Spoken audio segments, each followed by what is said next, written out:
I gripped my thumb tighter, standing in my small apartment kitchen where I'd been preparing dinner just moments before. At 24, I'd spent years carefully saving that money, supplementing the fund my late father had started for me when I was born. You did what? My voice remained steady, though my hands shook. Oh, don't act so surprised, Sophie, my sister-in-law sneered. You think you're so special with your perfect grades and scholarship applications. Emily needs that money more than you do. She's actually going places. I closed my eyes, thinking of my father. He'd started that college fund the day I was born, adding to it monthly even when times were tough.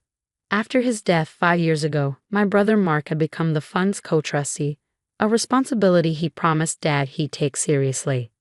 Does Mark know about this? I asked, already knowing the answer. Amanda's laugh turned bitter. Mark? Please, he's been working so much lately, he barely notices anything. Besides, as his wife, I have just as much right to that money as you do. I sat down at my kitchen table, my dinner forgotten. Actually, you don't. That fund has specific conditions. Had conditions? Amanda interrupted. Past tense, sweetie. I've already transferred everything to Emily's car fund.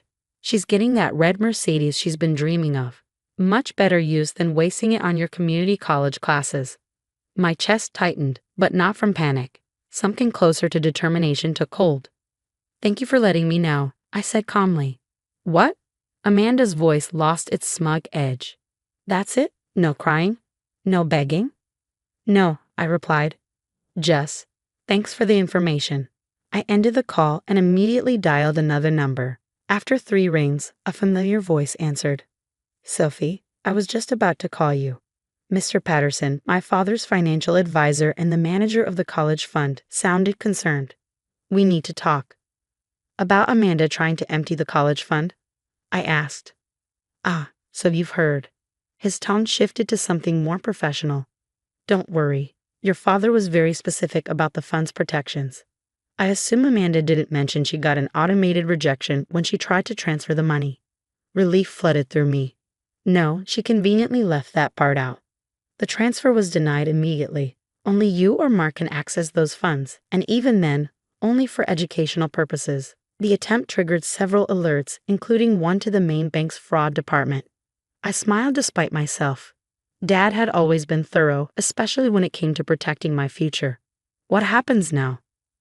Well, Mr. Patterson said, the bank has flagged Amanda's credentials. She can't access any of the associated accounts now. Also, since she used Mark's personal information to attempt the transfer, there's a formal investigation pending. I thought about Amanda's smug phone call, her certainty that she finally put me in my place. Ever since she'd married Mark 3 years ago, she'd made it her mission to prove she and her daughter were more deserving of the family's resources than I was. Should I call Mark? I asked, though the thought of confronting my brother made my stomach churn. We'd grown distant since Amanda came into the picture, his once protective nature giving way to passive acceptance of his wife's schemes. Actually, Mr. Patterson said, Mark is in my office right now. Amanda's attempt to access the fund automatically notified both trustees. He's not happy. In the background, I could hear my brother's voice, tense and angry. Let me talk to her, he said. There was a shuffling sound as the phone changed hands. Sophie, Mark's voice was strained. I'm so sorry. I had no idea she would try something like this. Really? I couldn't keep the skepticism from my voice. After everything else she's done. He sighed heavily. I know, I've been blind. But this crosses a line. Using my information to try to steal your college fund? That's not just morally wrong, it's illegal. Mr. Patterson says there's going to be an investigation. Yes, Mark replied. And I'm not going to stop it. Amanda needs to learn there are consequences for her actions. Dad trusted me to protect your future, and I've failed at that for too long. His words hit me hard. This was the brother I remembered, the one who'd helped me study for tests and scared away playground bullies, before Amanda had slowly poisoned our relationship with her jealousy and manipulation. What about Emily? I asked, thinking of my 13-year-old niece. Despite Amanda's influence, Emily was a sweet kid who didn't deserve to be caught in the middle of this mess. Emily will be fine, Mark assured me. But she's not getting a Mercedes at the expense of your education. That's not what family does. After hanging up, I sat in my quiet kitchen, processing everything. Amanda's attempt to steal my future had backfired spectacularly, but this was just the beginning. I knew her well enough to know she wouldn't accept defeat gracefully. My phone buzzed with a text. It was Amanda again. "This isn't over. You think you're so clever with your special account protections. We'll see who has the last laugh." I screenshot the message and forwarded it to Mr. Patterson. Let her plot and scheme. Dad had taught me well. Sometimes the best response to threats isn't a confrontation, but careful preparation. Tomorrow would bring new challenges, but for now, I had something Amanda didn't: the security of knowing my father's legacy was protected, and the satisfaction of knowing her attempt to take it had only exposed her true colors to everyone, including my brother. I finally returned to making my dinner, a small smile playing on my lips as I imagined Amanda's face when she learned her grand theft had failed before it began. Sometimes karma doesn't take its time. Sometimes it works as fast as a bank's security system. The next morning brought chaos. I woke up to 17 missed calls, 12 from Amanda, 3 from Mark, and 2 from Mr. Patterson. Before I could check any of them, my phone buzzed with a call from the bank's fraud department. "Ms. Mitchell, this is Sandra Cooper from First National Security Division. We need to discuss some suspicious activity on your college fund account." I sat up in bed, fully alert now. "Yes, of course. We've documented multiple attempt patterns from yesterday. Your sister-in-law not only tried to transfer the full amount but also attempted to change the account permissions using your brother's stolen credentials." My heart sank.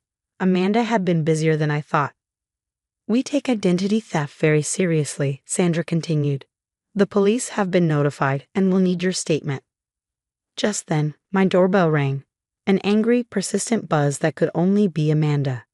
Through the door, I could hear her shrill voice. "Sophie, open this door right now." "I'm sorry," I told Sandra. "Can I call you back in an hour? I have a situation to handle." After arranging a callback time, I approached my door cautiously. Through the peephole, I could see Amanda, her face flushed with rage, designer purse clutched like a weapon. "I know you're in there," she yelled. "You think you're so clever, getting Mark involved. He's threatening divorce over this." I opened the door but kept the security chain in place. "Lower your voice, Amanda. My neighbors don't need to hear this." "Your neighbors?" she scoffed. "You mean in this pathetic little apartment? At least my Emily will live somewhere decent when she gets to college. Not that you'll ever know what that's like now." "Are you done?" I asked calmly, because threatening me after attempting bank fraud probably isn't your smartest move. Her face paled slightly. "Bank fraud? Don't be dramatic. I was just trying to access family money." "It's not family money," I interrupted. "It's my college fund, set up by my father with legal protections you triggered by trying to steal it." "I didn't steal anything," she snapped. "The transfer didn't even go through." "Not for lack of trying," I replied. "And using Mark's personal information? That's identity theft, Amanda. The bank's already involved the police." She stepped back, her confidence wavering for the first time. "You're bluffing." I pulled out my phone and played the voicemail from Sandra Cooper. Amanda's face went from red to white as she listened to the fraud investigator detail the severity of her actions. "You've ruined everything," she whispered, her voice shaking.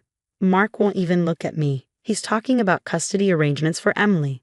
For a moment, I felt a twinge of sympathy. Then I remembered all the times she tried to turn my brother against me, all the snide comments about my cheap education choices, her constant attempts to elevate Emily by pushing me down.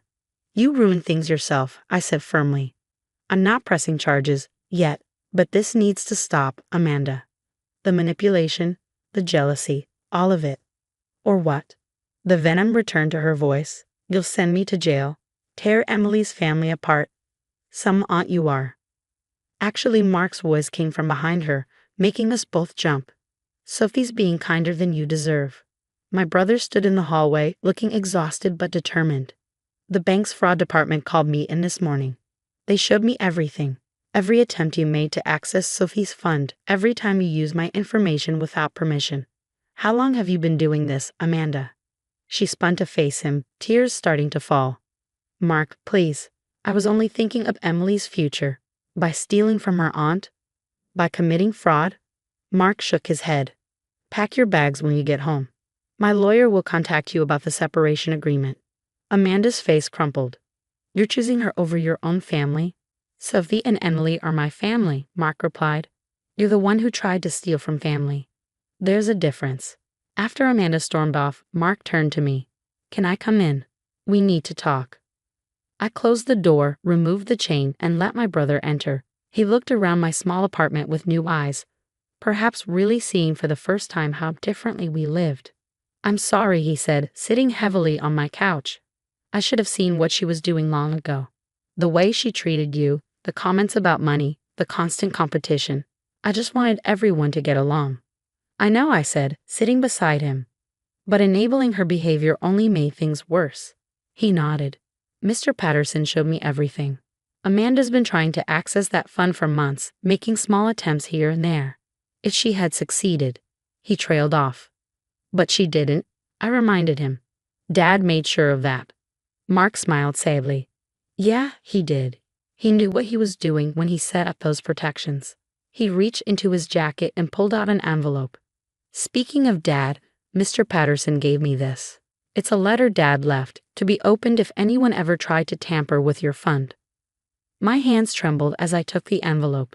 Inside was a single page, covered in our father's familiar handwriting. My dearest Sophie, if you're reading this, someone has tried to take what I set aside for your future. Know that I prepared for this possibility, not because I didn't trust your brother as trustee, but because I understood how people can change when money is involved. Your education, your dreams, they matter. Don't let anyone tell you different. The fund is protected not just by legal documents, but by people who know your worth. Trust them, and more importantly, trust yourself. Remember what I always told you. Education is the one thing nobody can take from you once you have it. That's why I made sure nobody could take the means to get it either. Love, Dad. I wiped tears from my eyes as I finished reading. Mark put his arm around my shoulders just like when we were kids. He was right, Mark said softly, and I'm going to make sure both you and Emily understand that. No more competitions, no more comparisons. Just family supporting family, the way it should be. As we sat there, my phone buzzed with another call from the fraud department. The investigation was proceeding and they needed our statements. But for that moment, sitting with my brother, holding our father's letter, I felt stronger than I had in years. Amanda's attempt to steal my future had only secured it further, bringing truth to light and family back together. Sometimes I thought the worst attacks can lead to the best defenses. 6 months later, I stood in front of my college's administration building, clutching my acceptance letter to the nursing program. The morning sun cast long shadows across the campus, and I couldn't help but smile thinking about how much had changed. The fraud investigation had concluded swiftly. Amanda faced serious consequences, not jail time, thanks to Mark's and my decision not to press charges, but she had to complete financial counseling and community service. More importantly, she had to acknowledge her actions in front of Emily, who deserved to understand why her parents were separating. Aunt Sophie, Emily's voice carried across the parking lot. She ran toward me, her backpack bouncing, followed by Mark, who carried a small celebration cake. I got in, I announced, hugging my niece tightly. I knew you would, Emily beamed. Dad says you're the smartest person he knows. Well, except for me, maybe. Mark laughed, setting the cake down on a nearby bench. I'd say it's a tie. He pulled me into a hug. Dad would be so proud of you, sis. The past months had transformed our relationship. Mark had thrown himself into being both a better brother and father, making sure Emily understood the value of hard work over easy shortcuts. To my surprise, Emily had blossomed without Amanda's constant pressure, discovering a genuine love for science that had nothing to do with competing with anyone. Mr. Patterson called this morning, Mark said as we shared the cake. He wanted to confirm the first tuition transfer. Everything's set for next semester. I nodded, thinking about the financial advisor who had become something of a guardian angel. He'd helped restructure the fund to create a separate account for Emily's future education, not taken from my fund, but started fresh by Mark. A legacy of learning, he'd called it, not a prize to be stolen. Mom called yesterday, Emily said quietly, picking at her cake. She wanted to know if I still wanted the Mercedes when I turned 16. Mark and I exchanged glances. Amanda had moved to her sister's house in Colorado, maintaining contact with Emily through supervised calls. She was trying to change, or at least claim to be. What did you tell her? I asked. Emily straightened her shoulders. I said I'd rather save for college like Aunt Sophie, Cars don't last forever, but education does, right? Pride swelled in my chest. That's exactly right. Besides, Emily grinned, Dad's old Honda is perfectly fine for learning to drive in. Mark pretended to be offended. Old? That car's a classic. We laughed together, the sound echoing across the campus quad. A few months ago, this scene would have been impossible. Amanda would have found a way to turn it into a competition, a chance to prove her daughter deserved more than her sister-in-law. My phone buzzed with a text from Mr. Patterson. Your father's original investment has grown significantly. You'll have enough for the full nursing program and then some. He always knew you'd make it here. I showed the message to Mark, who smiled softly. He did know. Even when I lost my way, Dad never doubted you'd get here. Speaking of getting places, Emily chimed in. Can we see your classroom buildings? I want to know where you'll be learning everything. As we walked through campus, Emily peppered me with questions about nursing, her enthusiasm genuine and untainted by comparison to anyone else's achievements. Mark watched us with clear eyes, free from the fog of Amanda's manipulation. You know, he said as Emily ran ahead to examine a statue, sometimes good things come from bad situations. If Amanda hadn't tried to steal your fund, we might still be living in her version of reality, I finished, where everything was a competition and family meant ownership instead of support. He nodded. Emily's happier now. She's learning what really matters. Like father, like daughter, I teased. Later that evening, alone in my apartment, I took up Dad's letter again. The paper was worn now from multiple readings, but his words remained as clear as ever. He had protected more than just money. He protected the truth about family, about support, about believing in someone's future. I texted Emily before bed. Proud of you, kiddo. Keep dreaming big. Her response came quickly. You too, Aunt Sophie. Thanks for showing me what that looks like. As I prepared for bed, another text arrived, this one from Amanda. Heard you got into nursing school. Good luck. Simple, no backhanded compliments or subtle digs. Maybe she was learning too. I fell asleep thinking about cycles broken and lessons learned. Amanda's attempt to steal my college fund had failed, but it had succeeded in teaching us all something valuable about family, faith, and the real meaning of investment in someone's future. Sometimes the best revenge isn't revenge at all. It's simply becoming exactly who you were meant to be, regardless of those who tried to stop you. Dad knew that all along. That's why he protected not just my education fund, but my right to become whoever I chose to be. And that, I realized, was worth more than all the Mercedes in the world.